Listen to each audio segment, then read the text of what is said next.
Pemirsa, Wali Kota Solo FX Hadi Rudiatmo mengusulkan kepada Presiden Joko Widodo agar tahun ajaran baru dimulai bulan Januari dan berakhir di Desember. Usulan ini ditujukan untuk mempermudah penyesuaian anggaran.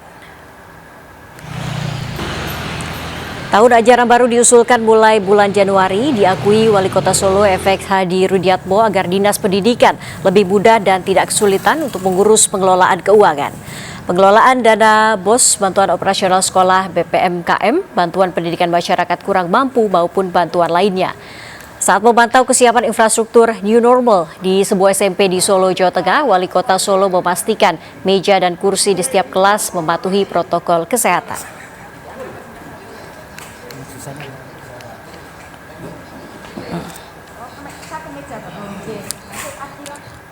Dan pemirsa, untuk mengetahui lebih jelas apa alasan Wali Kota Solo mengusulkan kepada Presiden Jokowi terkait perubahan tahun ajaran baru dari mulai bulan Juli menjadi Januari. Dan sudah bergabung bersama kami Bapak FX Hadi Rudiatmo.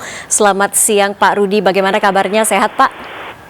Selamat siang Mbak, waras Pak, sehat. Pak Rudi, sebetulnya apa alasan Bapak mengusulkan untuk perubahan tahun ajaran baru dari Juli ke Januari Pak?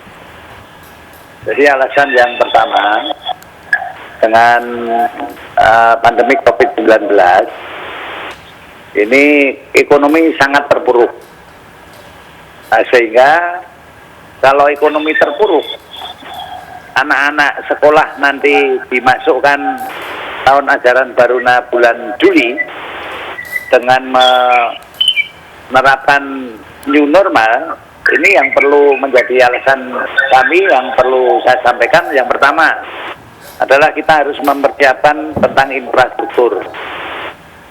Yang kedua, anak-anak yang keluarga tidak mampu dengan ekonomi yang sangat terpuruk ini otomatis dari sisi gizinya pun tidak akan bisa terpenuhi.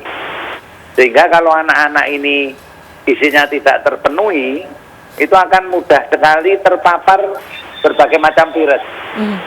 Nah, sehingga kalau momentum ini dimanfaatkan betul dengan pola new normal, saya mengusulkan alangkah baiknya untuk penyelamatan generasi ini sekalian saja tahun ajaran dikembalikan seperti zaman dulu saya, yaitu Januari sampai dengan Desember.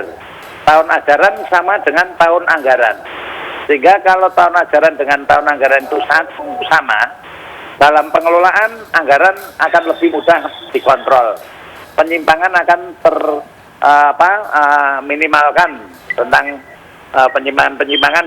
Biarpun penyimpangan itu hanya berupa administrasi, namun kalau itu diberlakukan dalam 1 tahun anggaran dan 1 tahun ajaran, nampaknya itu akan lebih sedikit lah penyimpangan administrasi itu sendiri.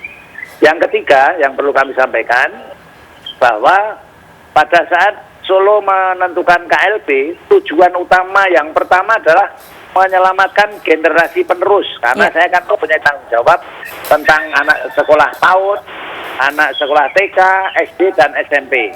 Karena anak-anak ini sangat mudah sekali terpapar menurut perhitungan saya. Nah, sehingga tanggal 16 Maret sampai sekarang kita liburkan, dan boleh masuk nanti setelah tahun ajaran tanggal 13 Juli. Itu pun kalau usulan tidak diterima.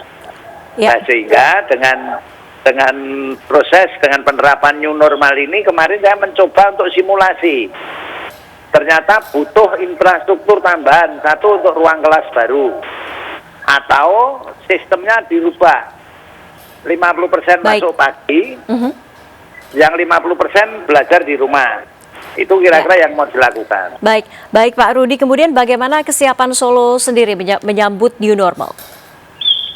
Ya, ini kesiapan Solo untuk new normal. Kalau bidang perekonomian kita sudah menerapkan ketika saya KLB kan tanggal 16-13 Maret, itu semua langsung menerapkan protokol kesehatan, menggunakan masker, cuci tangan pakai sabun, mengatur jarak dalam belanja, berinteraksi dan sebagainya.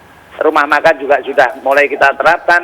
Hanya dalam proses pendidikan ini yang butuh waktu dan butuh biaya yang cukup besar. Nah, untuk itu tentunya kita siap aja menjalankan new normal. Dan kita sudah simulasikan dan mungkin akan kita mulai pada tanggal 8 kalau tidak ada penambahan dari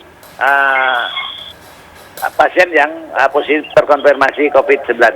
Baik, terima kasih Pak Rudi atas waktunya sudah bergabung bersama seputar IDU Siang RCTI. Sehat selalu Pak, salam untuk warga Solo.